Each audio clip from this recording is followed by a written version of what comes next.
Hola, muy buenos días a todos. Un saludo para todos vosotros, los que están visitándonos por primera vez a Parque Este. Muy bienvenidos, estamos contentos de que hayáis podido venir, de que estéis aquí y disfrutar con nosotros de este tiempo. También a los que están viéndonos por internet, pues un saludo para ellos. Y los que están de vacaciones, pues que disfruten y que queremos verles pronto de regreso aquí, ¿de acuerdo? Quería aprovechar este momento para agradeceros a todos vuestras muestras de cariño y de apoyo a través de mensajes y a través de estar presentes ahí en Martos, en mi pueblo natal, para hacerme compañía ante el fallecimiento de mi hermano. Y aprecio mucho vuestras oraciones y vuestro apoyo y vuestro ánimo en estos días. Es la primera vez que pierdo a un hermano, somos 4 y también es algo que cada uno tiene que asumir y que experimentar.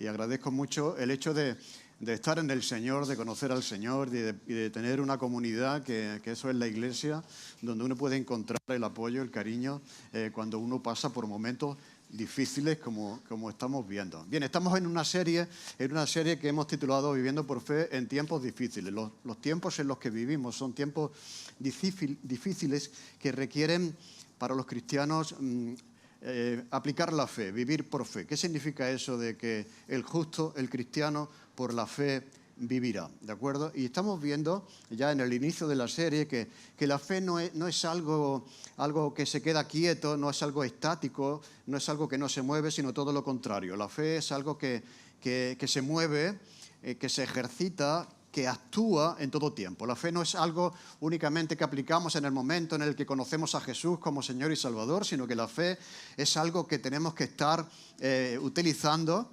y viviendo por fe en cada momento y en cada situación de nuestra vida. ¿Por qué? Porque la fe nos abre una realidad diferente, una realidad distinta. La fe ve lo que los ojos no pueden ver, ¿de acuerdo? Entonces, los ojos de la fe nos llevan a la realidad de que Dios está ahí, de que Dios está a favor nuestro y podemos discernir esa realidad en medio de la dificultad. La semana pasada estábamos viendo que el autor de Hebreos, de este capítulo 11, empezando en este desarrollo de héroes de la fe o de personas que vivieron por fe, comienza hablando del Dios de la creación. ¿De acuerdo? Que nuestro Dios es el creador del universo. Y veíamos cómo era el universo de grande, hasta el punto que podemos conocer, es enorme. Necesitaríamos miles de años luz para pasar de un sitio a otro de nuestra galaxia, ¿no? No solamente, nada más que en nuestra galaxia, y hay miles y miles y miles de galaxias, no tendríamos tiempo para poder pasar de un extremo a otro. Y ese es el Dios en el que creen los cristianos. Por lo tanto, si nosotros entendemos este hecho de que el Dios de los cristianos es aquel que creó el universo, ¿qué podemos temer? ¿Me entendéis? ¿Qué puede pasar? ¿De acuerdo? Y ese es el punto de partida. En segundo lugar, ya nos lleva a ponernos un ejemplo práctico de una persona de carne y hueso como nosotros, que nos demuestra, pues, vivir por fe. ¿De acuerdo? Esa persona la encontramos en el capítulo 1, o capítulo 11 de Hebreos, versículo 4, donde dice lo siguiente. Dice, por la fe Abel ofreció a Dios más excelente sacrificio que Caín, por lo cual alcanzó testimonio de que era justo, dando Dios testimonio de sus ofrendas, y muerto aún habla de ella. Mirad, curioso que Adán y Eva, sus padres, los padres de Caín y de Abel, no son mencionados como héroes de la fe, ¿no? Podría haber empezado el autor por Adán y Eva, pero no. Él va a hacer como un recorrido del principio, pero no menciona a Adán y Eva, pero sí menciona a sus hijos, a Caín y Abel. En este caso, Abel como un ejemplo de fe práctica, ¿de acuerdo? Que es la fe que nosotros queremos tener. Así que dice que su fe dio testimonio y todavía muerto, esa fe está hablando a ti y a mí hoy. Y de hecho, aquí estamos reflexionando, en el siglo en el que estamos, reflexionando de alguien que expresó fe al principio de los tiempos, ¿no? Como es el caso de Abel. Así que todos conocemos la historia de Caín y de Abel. Eran hermanos y eran hijos de Adán y Eva. Y vemos aquí que los dos ofrecen a Dios un sacrificio. Por lo tanto, esto indica que desde el principio, ya desde la primera, segunda generación, ya el hombre tenía relación con Dios y ofrecía algún tipo de cosa a Dios. desde el principio. Hay quienes dicen, los críticos de la fe, de la Biblia, dicen, no, esto fue un desarrollo posterior, más adelante empezó a surgir este tipo de acto en relación con Dios. No, esto ya se ve desde el principio de los tiempos. Caín y Abel ofrecen a Dios un sacrificio, ¿de acuerdo? Uno tomando lo mejor de su ganado porque era pastor de ovejas, por lo tanto ya desde el principio vemos ya los oficios, ¿de acuerdo? Que había alguien que se ocupaba de cuidar las ovejas, y dice que Caín pues ofreció una ofrenda del fruto de la tierra. ¿Por qué? Porque era labrador. Así que, como decía, desde el principio de los tiempos ya existe trabajo y existe una ocupación y existen estos dos oficios. Uno tiene ovejas, cabras y ovejas, ganados, y otro se ocupa de la tierra. Y los dos ofrecen de aquello que tienen un sacrificio a Dios. Pero dice el texto que Dios miró con agrado el sacrificio de Abel, pero no la ofrenda de Caín. Y no sé vosotros, pero yo siempre me he preguntado que ¿por qué? ¿Por qué no se agradó Dios de los dos? Puesto que los dos estaban ofreciendo a Dios un sacrificio. Los dos creen en Dios, los dos tienen una relación con Dios, y sin embargo a uno le agrada especialmente a Dios lo que hace, lo que ofrece, ¿de acuerdo? Así que ya vemos aquí que en la segunda generación, ya los hijos de Adán y Eva ya creen en Dios y están ofreciendo algo a Dios. ¿Y por qué? ¿Por qué le agrada a Dios la ofrenda de Abel y no la de Caín? Dice el autor de Hebreo que le agradó a Dios porque lo hizo por fe. Por la fe hizo un mejor sacrificio, un más excelente sacrificio. ¿Y qué quiere decir esto? Que lo hizo por la fe. ¿Te has preguntado como yo, si los dos están ofreciendo algo a Dios, por qué le agrada a Dios más lo que ofrece uno que lo que ofrece otro? ¿No parece Dios injusto? ¿No? ¿No pudiera parecer que Dios es caprichoso? ¿Que Dios es injusto? ¿Aprecia a uno y no aprecia al otro?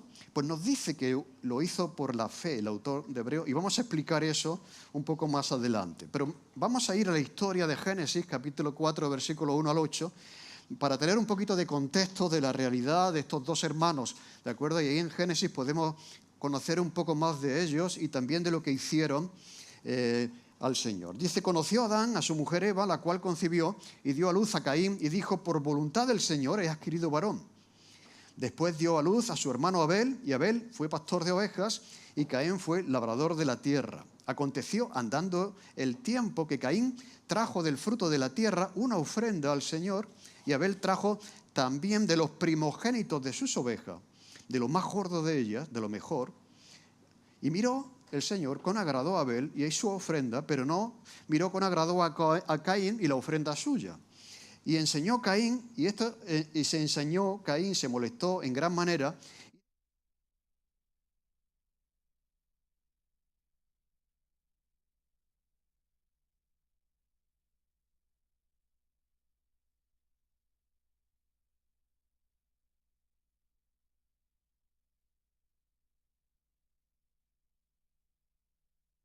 Vamos al campo, y aconteció que estando ellos en el campo, Caín se levantó contra su hermano Abel y lo mató. Bien, ya conocemos la historia, nos da contexto acerca de la relación y de la manera de ser de estas dos personas, de estos dos hermanos, y entender quizás un poco por qué a Dios le agradó más la ofrenda de Abel y no tanto la de Caín. En una primera lectura que hacemos de esta realidad, vemos que no solamente es importante lo que ofrecemos a Dios, que es importante, sino cómo lo ofrecemos. La actitud que tenemos, ¿de acuerdo? Al estar haciendo lo que hacemos, al estar sirviendo como servimos, al estar ofreciendo a Dios aquello que le estamos ofreciendo. Es importante lo que ofrecemos, pero también la actitud con la que lo hacemos, ¿de acuerdo? Y aquí en esta historia podemos ya ver algunos rasgos de carácter que son negativos en Caín. ¿A que sí? Podemos ver algunas cosas que a mí me recuerda un poco al hermano mayor de la parábola del hijo pródigo. ¿Os acordáis la parábola del hijo pródigo? El padre, que tiene 2 hijos, uno de ellos, padre, dame todo lo que me corresponde, que me quiero ir a disfrutar de la vida, y el otro se queda con el padre y le sigue sirviendo, etcétera, etcétera, ¿no? Entonces, cuando regresa el hijo pródigo, pues el padre está muy contento, le hace una fiesta, y el hermano mayor se enfada.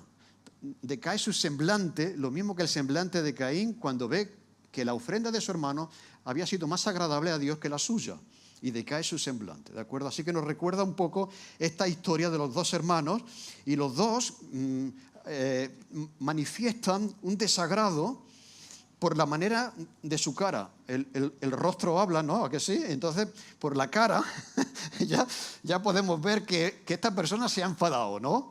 ¿De acuerdo? Así que ya por la cara que expresó Caín, ya podíamos ver su carácter, su enfado, ¿de acuerdo? Decayó su semblante.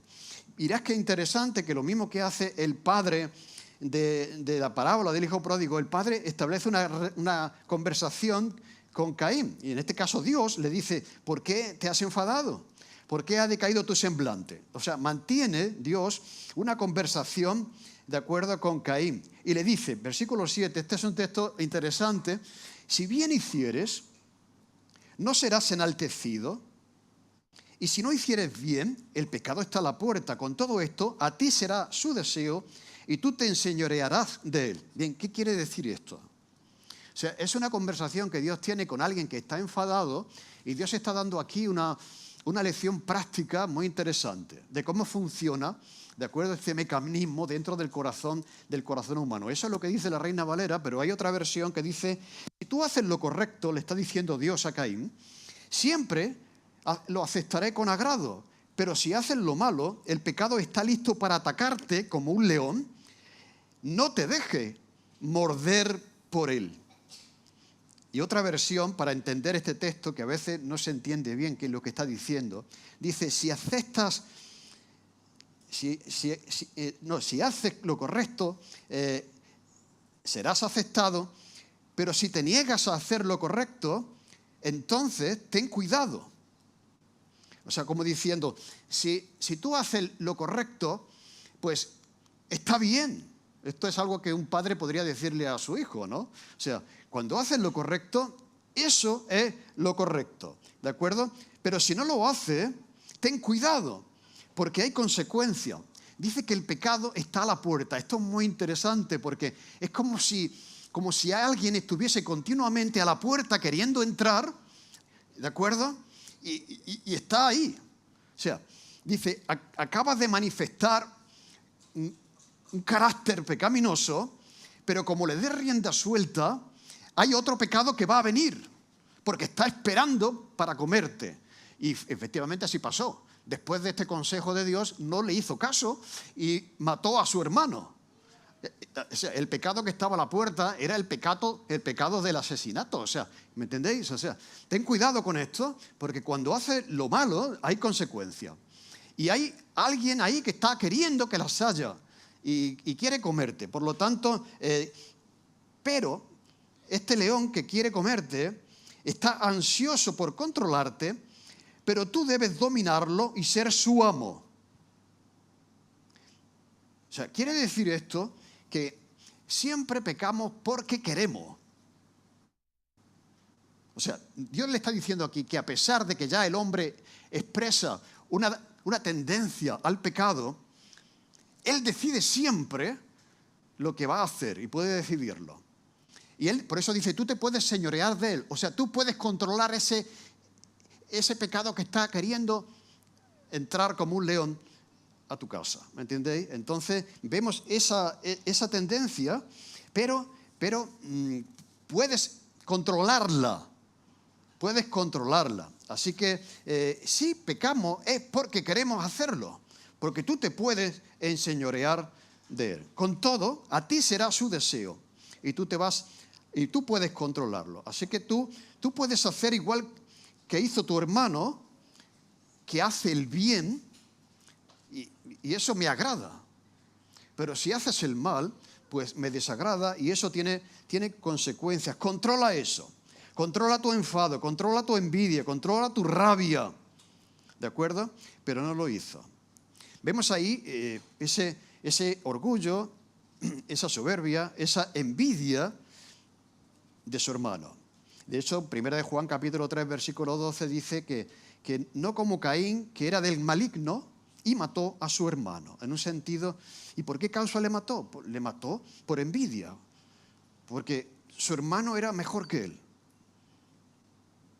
Y no podía, ¿de acuerdo? Que en un sentido esto fue lo que pasó con Jesús. Dice, no queréis venir a mí porque vuestras obras son malas. O sea, como vuestras obras son denunciadas a la luz de mi presencia y de mi palabra, pues me rechazáis y me matáis, ¿de acuerdo? Entonces, vemos eso. No pudo aceptar que la ofrenda de su hermano fuese vista con agrado y no la suya, y le mató. Y le dijo, vamos al campo, y estando en el campo, como sabemos la historia, mató a su hermano. Por lo tanto, a la luz de esta lectura del texto, podemos pensar que Dios aceptó el sacrificio de Abel porque era bueno y rechazó el sacrificio de Caín porque era malo, ¿no? Entonces, Dios me ama, me quiere, me acepta como su hijo, me perdona si me porto bien y no lo hace si me porto mal. Esa es una lectura que podemos hacer, pero que contradice completamente el Evangelio. ¿No? Yo me acuerdo que de niño, cuando yo iba a la catequesis, que era en la catequesis, que muchos han ido, pues se me grabó aquello, lo mismo que el Jesucito de mi vida, que yo ya os he dicho, he recitado otras veces, ¿no? Que Caín era malo y Abel era bueno, que Caín era malo y Abel era bueno. Sí y no. Sí y no. Así que yo creo que cuando pensamos en los hermanos de la parábola del hijo pródigo, pensamos que un hermano era malo y el otro era bueno. ¿Sabéis? El único bueno de esa parábola era el padre, pero los hijos eran los dos malos, cada uno a su manera. El uno porque había vivido perdidamente, ¿de acuerdo? Y se fue y malgastó el dinero, pero el otro también era malo, porque pensaba que era mejor que su hermano, porque estaba allí cumpliendo con sus deberes. Esto es la religión. La religión pues, nos hace pensar que somos mejores que los demás, ¿de acuerdo? Y entonces, pues, lo que vemos ahí, que no es esa una correcta conclusión. Dios te quiere, te acepta si eres bueno, pero va a rechazarte si eres malo. Eso es religión. Eso es lo que nos han enseñado aquí en nuestra cultura. ¿De acuerdo? Sé bueno porque Dios te va a querer, pero como no seas bueno, Dios te va a castigar, ¿o no? ¿De acuerdo? Pues eso es lo que podemos nosotros pensar que pasó aquí con Caín y Abel, pero no es así. Una mirada profunda, y es la que queremos hacer, nos demuestra que esto no es así. Con lo que ofrecen a Dios, ahora lo vamos a ver, se demuestra que es al revés. Que Caín pensaba que era bueno, pero era malo. Y Abel, que podemos pensar que es bueno, es malo. Se siente mal. ¿Me explico bien o no? ¿No? Es al revés. O sea, podemos pensar que Caín es malo, ofrece, y que Abel es bueno. Pero en el fondo, con lo que hace, demuestra que no se siente él bueno delante de Dios. Bueno, ahora lo voy a explicar, ¿de acuerdo? Así que yo creo que Abel se sentía pecador al ofrecer lo que ofreció el Señor. Y Caín se veía a sí mismo como bueno y como justo al ofrecer lo que ofreció al Señor. Es lo mismo que los hijos de la parábola del hijo pródigo, que uno se creía mejor que el otro, pero ninguno de los dos era bueno. Eran, en un sentido, malos en diferente manera. Mira, si Dios nos acepta, nos perdona, porque seamos buenos, eso es la salvación por las obras. Eso es religión. ¿De acuerdo? Así que son nuestros méritos, nuestras ofrendas, lo que nosotros ofrecemos a Dios, lo que nos salva.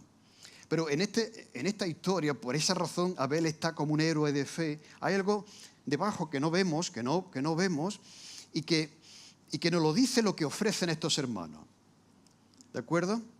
Y lo hacen no para ser aceptados por Dios. Es más profundo de lo que estoy diciendo. El autor de Hebreos nos dice que ofreció un mejor sacrificio, más excelente, por la fe. Y es por la fe que ese sacrificio era más excelente. ¿Y qué quiere decir eso? ¿Qué hacía eso? La fe, para que eso que ofrece Abel sea mejor que lo que está ofreciendo su hermano. Por la fe, Abel ofrece un sacrificio. Pero lo que ofrece Caín es una ofrenda. Y no lo hace por la fe. Ofrece una ofrenda. Bien. ¿Habéis escuchado la fábula esta de la gallina y el cerdo? En una granja estaba una gallina y un cerdo paseando por allí, por el patio, y la gallina le dice al cerdo: oye, cerdo, ¿qué te parece si nos asociamos, huimos de la granja, nos asociamos y abrimos un restaurante? Y dice el cerdo: me parece buena idea. ¿Cómo lo vamos a llamar? Y dice la gallina: bueno, vamos a llamarlo huevos con jamón. Y el cerdo pensó un poco y dijo: pensándolo mejor, creo que no voy a abrir un restaurante contigo. Dice: de ser así, yo estaría comprometido ofreciendo mi vida como sacrificio mientras tú estás haciendo una ofrenda.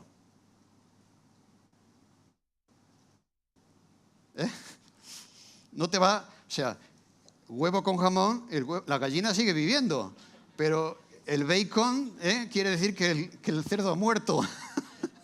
Así que uno está haciendo una ofrenda, ofreciendo un huevo, y el otro está ofreciendo un sacrificio que ofrece su vida, le va su vida en ello.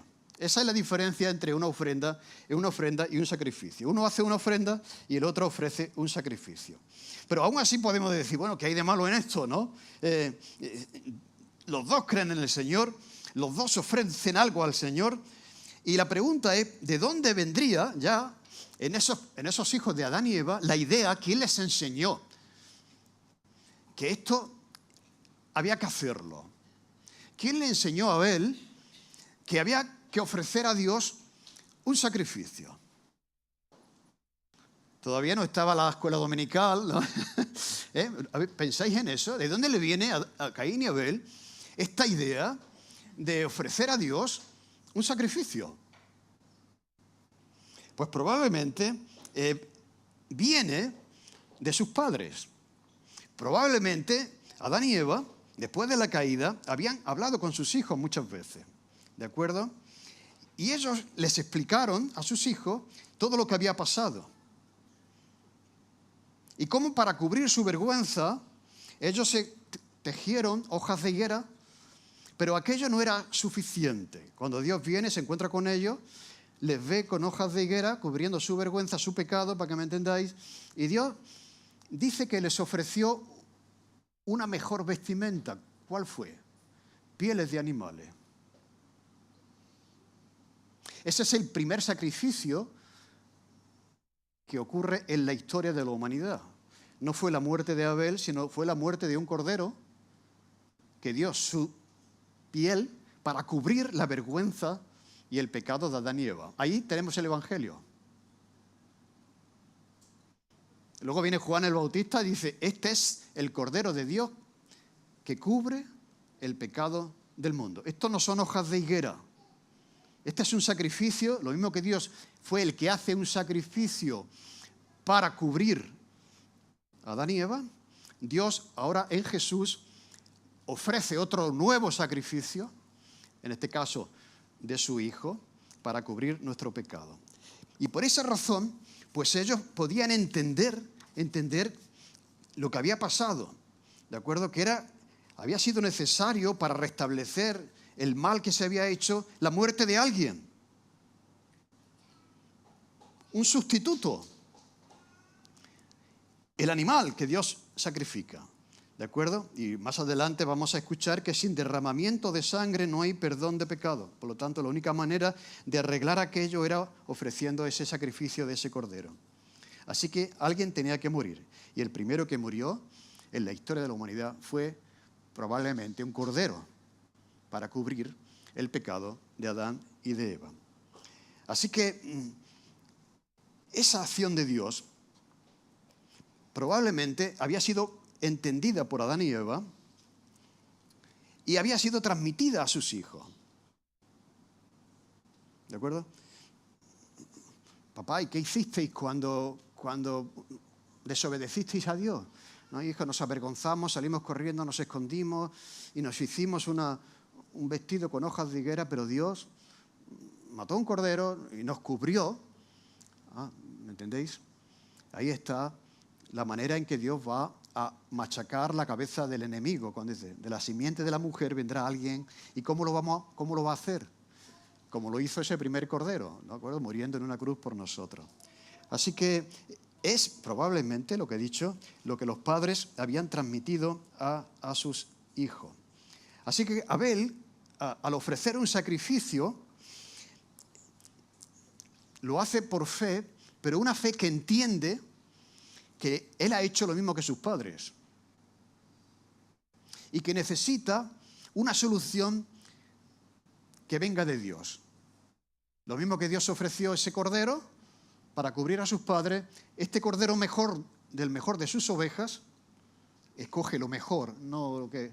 Tenemos que ofrecer a Dios lo mejor de nuestras vidas, no lo que sobra, ¿no? Pero escogió, dice el texto, lo mejor de sus corderos, el primogénito de sus corderos, que ya está señalando al Cordero de Dios que quita el pecado del mundo, y lo ofreció al Señor. Por lo tanto, de alguna manera, él se estaba viendo pecador y ya intuía que el único remedio no venía de él, sino que tenía que venir de alguien que muriese en su lugar, en este caso, un cordero. Y como digo, ya tenemos ahí el Evangelio ya desde el principio de los tiempos, ¿no? ¿No es cierto? Y Abel hizo eso, pero Caín no hizo eso. Caín no se veía a sí mismo como pecador y ofreció, pues, fue al campo y ofreció. No entendía, su fe no entendía su condición, no aceptaba su pecado y no aceptaba cuál era el verdadero remedio de Dios para cubrir su vergüenza. Por lo tanto, en el sacrificio de Abel hay conciencia de pecado y convicción de que lo único que puede arreglarlo es el sacrificio del mejor de sus corderos que señala al Cordero de Dios que quita el pecado del mundo que vendría más adelante. Y en el sacrificio de Caín no hay, en la ofrenda de Caín no hay convicción de pecado, pensando que su sola ofrenda, ¿de acuerdo?, podía restablecer su relación con Dios. Ahí no hay sangre y ahí no hay sustitución, ¿de acuerdo? Así que el autor de Hebreos, cuando escribe, ve eso y se dirige a cristianos, como hemos dicho, desanimados, que estaban pensando volver ¿a qué? Al templo y a los sacrificios. ¿De acuerdo? Ellos eran de religión judía que ofrecían corderos a Dios y no habían entendido que el Cordero de Dios que quita el pecado del mundo era el Cordero definitivo. ¿De acuerdo? Y ellos querían dejar eso para irse a los sustitutos, a los corderos sustitutos. Y por eso está diciendo el autor, este Abel expresaba una clarividencia, podemos decir, una comprensión, cuando todavía no había tanta información de su condición, a la luz de lo que había aprendido de sus padres, y también de la solución para salir de su pecado. Por lo tanto, por esa razón, Abel ofreció un mejor y más excelente sacrificio que Caín. Y lo hizo por la fe. Lo menciona claramente por la fe. Dice un autor sobre esto, dice, ya desde el principio de la humanidad, de la historia del mundo, Abel entendió la necesidad, es lo que yo estaba diciendo, pero por parte de un comentarista, entendió la necesidad de un sacrificio que Dios mismo realizó para cubrir el pecado de sus padres. Y él ahora mismo, consciente de su desnudez espiritual y moral, ofrece un sacrificio de lo mejor de sus animales. Por el contrario, Caín trajo una ofrenda sin sangre, sin sustitución, pensando que él podía tener una relación con Dios como si el pecado no estuviese en su vida. Y esa fuese la solución. Y Abel lo hizo por la fe. Así que la fe va más allá de lo que nosotros podemos ver. Y la fe de Abel ya estaba viendo a Jesucristo de alguna manera, anticipando lo que vendría a ser la persona de Jesús, consciente verdaderamente de su maldad y de nuestra condición delante de Dios. Mira, esto es, podemos decir que la primera acción de fe de una persona que se hace cristiana, ¿cuál es?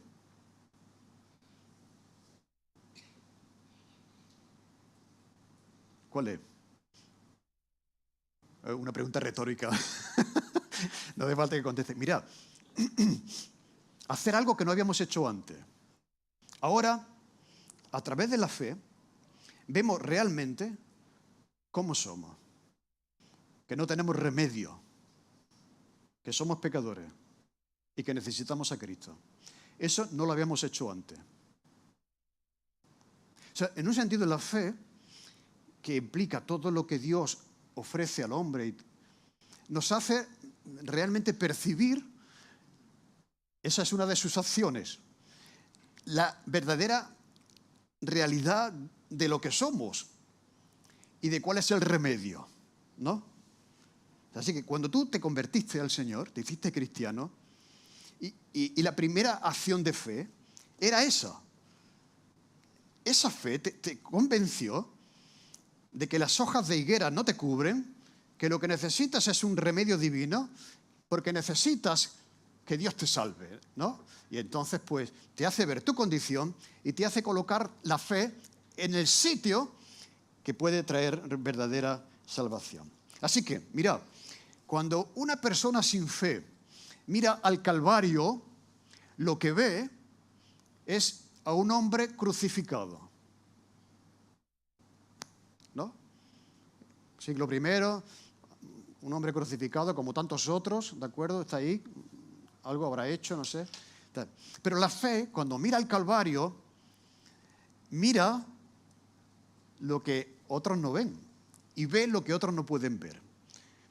Cuando un creyente mira al Calvario y cuando la primera acción de fe de un creyente considera la cruz, amigo, ya no ve solo a un hombre bueno crucificado, ve al Cordero de Dios que quita el pecado del mundo, ¿o no? ¿De acuerdo? Mirad qué percepción tenía Abel al ofrecer un sacrificio. ¿No? Tenía una percepción tremenda de realmente de cuál era la solución y quién era él como persona. Así que el único que puede perdonar nuestros pecados es el Señor. Ahora entendemos por qué Abel ofreció un más excelente sacrificio que Caín, y Dios lo vio con agrado porque ya percibía y se percibía a él como pecador, y el único remedio es la muerte de un sustituto, en este caso el mejor cordero de su ganado. Así que Abel es el primer hombre en la historia de la humanidad que, a la luz de lo que sus padres le están enseñando, es otra cosa. Los padres, ¿cómo lo hicieron? ¿Bien o mal? Los padres de Caín y de Abel lo hicieron mal. No obstante, enseñaron bien. Así que tú puedes hacerlo bien, aunque tus padres lo hayan hecho mal. ¿Me seguís? O sea, de alguna manera, estos dos hijos habían recibido por parte de sus padres esta historia de lo que había pasado y cuál era la verdadera solución. ¿De acuerdo? Y aunque ellos lo hicieron mal, porque no obedecieron a Dios, pero transmitieron esa verdad, que es lo que tenemos que hacer los padres con nuestros hijos, para que ellos lo hagan bien. Así que es el primer hombre en la historia de la humanidad que hace un sacrificio percibiéndose pecador y necesitado de la salvación que Dios ofrece en la persona de Jesús. Por lo tanto, ya termino. A la luz de esta historia del sacrificio de Abel, de la ofrenda de Caín, tenemos dos maneras de entender la religión. ¿De acuerdo? Dos maneras de entender la religión y dos maneras de relacionarnos con Dios, que son las que caracterizan a la humanidad en el presente. O sea, esto sigue pasando hoy. ¿De acuerdo? Así que Caín y Abel están representando dos maneras de entender nuestra relación con Dios. ¿De acuerdo? Entonces, la manera de Abel es eso, reconocer su condición, que se siente separado de Dios, que necesita que alguien muera en su lugar y perdone sus pecados. Y Caín representa a aquellos que piensan que si eres bueno, si te portas bien, ¿de acuerdo? Pues Dios te va a querer, pero si no lo haces te va a rechazar. ¿No? Eso es religión. O sea, si la salvación, la aceptación por parte de Dios viene y depende de ti, ¿para qué murió Cristo en una cruz? Si te basta contigo, ¿me entiendes? Es suficiente lo que tú hagas para restablecer o no esa relación con el Señor. ¿De acuerdo? Eso es la religión. La religión es lo que tú puedes hacer para que Dios te acepte, y el Evangelio es lo que Dios hace por ti, para aceptarte, que es completamente diferente. ¿De acuerdo? Pero ahí está el mundo, en esas dos posiciones. ¿De acuerdo? Se viste con hojas de higuera o se viste con la sangre de Cristo sacrificado por nosotros en la cruz. Así que siempre la verdadera fe se acerca a Dios desde el punto de vista de la fe de Abel, el Cordero de Dios que quita el pecado del mundo. Así que, y dice que al hacer eso de esa manera, al tener esa percepción, dice que alcanzó testimonio de que era justo. Quiere decir que, como dice Romano, dice, justificados pues por la fe, tenemos paz con Dios por medio de nuestro Señor Jesucristo. O sea, lo que nos hace aceptados delante de Dios, ¿de acuerdo?, es el sacrificio de Jesús, no la ofrenda de la tierra que nosotros podemos ofrecer.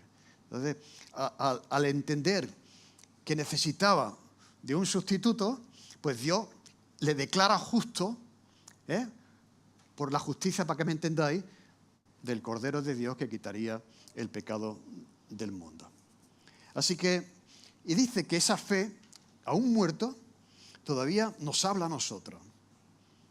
Lo cual quiere decir que la fe se ve. ¿A que sí? La fe del centurión, la mujer aquella que estaba, sirofenicia, que estaba pidiendo por favor un milagro para su hija. La fe se ve. Pero la fe también actúa. Actúa, hace algo. No solamente cree, sino que actúa. Y también la fe habla. La fe habla. La fe de alguien marca a los que observan o no. Y la fe tuya puede hablar a tus hijos. De hecho, estamos aquí admirando la fe de alguien que vivió al principio de los tiempos. No estamos admirando a Caín, estamos admirando a Abel, ¿no? Entonces la fe ve, pero la fe también actúa en base a lo que ya nos dice el Evangelio. Y también la fe es testimonio. La fe habla. Y la fe de Abel habla al mundo todavía hoy. Así que dos cosas aquí. La primera, es importante que demos al Señor lo mejor de nosotros. Pero no para que nos quiera, sino porque ya nos quiere. ¿Entendéis? O sea, la obediencia no es una obligación, es una respuesta. Aquel que entiende lo que Dios hizo para rescatarte no puede responder de otra manera, sino entregando su vida plena. ¿Entendéis? Entonces, esto es importante. Cuando uno entiende lo que hizo Jesús, ser ese cordero que definitivamente ya anularía todos los demás sacrificios, ¿de acuerdo?, y que quitaría el pecado del mundo, uno no puede responder de otra manera si no es con obediencia. ¿De acuerdo? Y en segundo lugar, la salvación. O sea, podemos estar en esas dos maneras de entender la relación con Dios. El que es creyente ya ha entendido por la fe, pues que lo que él ofrecía a Dios eran hojas de higuera, pero lo que Dios ofrece a cada uno de nosotros es a su Hijo. ¿Qué es lo que quiere seguir ofreciendo? ¿No? Sí. Entonces, si hay alguien aquí que todavía no ha rendido su vida a Cristo, que deje de pensar, que deje de tener ese concepto de que Dios te va a querer si tú eres bueno, porque nunca lo será suficiente. Esta es la belleza del Evangelio, por eso es una buena noticia, ¿no? Y es que hemos intentado arreglarlo por nosotros mismos y nos ha salido una chapuza. O sea, nos sale una chapuza siempre. ¿Os imagináis un vestido con hojas de higuera? Eso es, no es prêt-à-porter, eso es... O sea, cuando Dios hace las cosas, las hace bien y nos viste con pieles, ¿de acuerdo? A un precio de la muerte de su Hijo. Ese es el camino para restablecer la relación con Dios. Si no lo has hecho todavía, reconocer que las hojas de higuera no te cubren, sino lo que te cubre ciertamente es lo que Dios ofreció, ¿de acuerdo? Desde el principio de los tiempos. Y ya la fe de Abel nos dice cómo Dios aplastaría la cabeza de la serpiente a través de la muerte de otro cordero en la cruz del Calvario. Pues que el Señor nos ayude a disfrutar la maravilla del Evangelio y que también nos ayude a tener una fe que se ve, que actúa y también que puede hablar, ¿de acuerdo?, a los que nos observan. Amén. Vamos a orar. Queremos agradecerte, Señor, estas historias y, Señor, y querer profundizar y seguir creciendo, entendiendo la maravilla del Evangelio y también ofreciéndote lo mejor, Señor, pero no para que tú nos quieras, sino porque ya nos quieres, no podemos responder de otra manera, Señor. Ayúdanos a seguir aprendiendo, a seguir creciendo en fe y a seguir agradeciendo, Señor, con nuestra entrega y nuestra obediencia, lo que tú has hecho por nosotros. Gracias por enviar a Jesús, el Cordero de Dios que quita el pecado del mundo. Amén. Amén. Muy bien, bueno.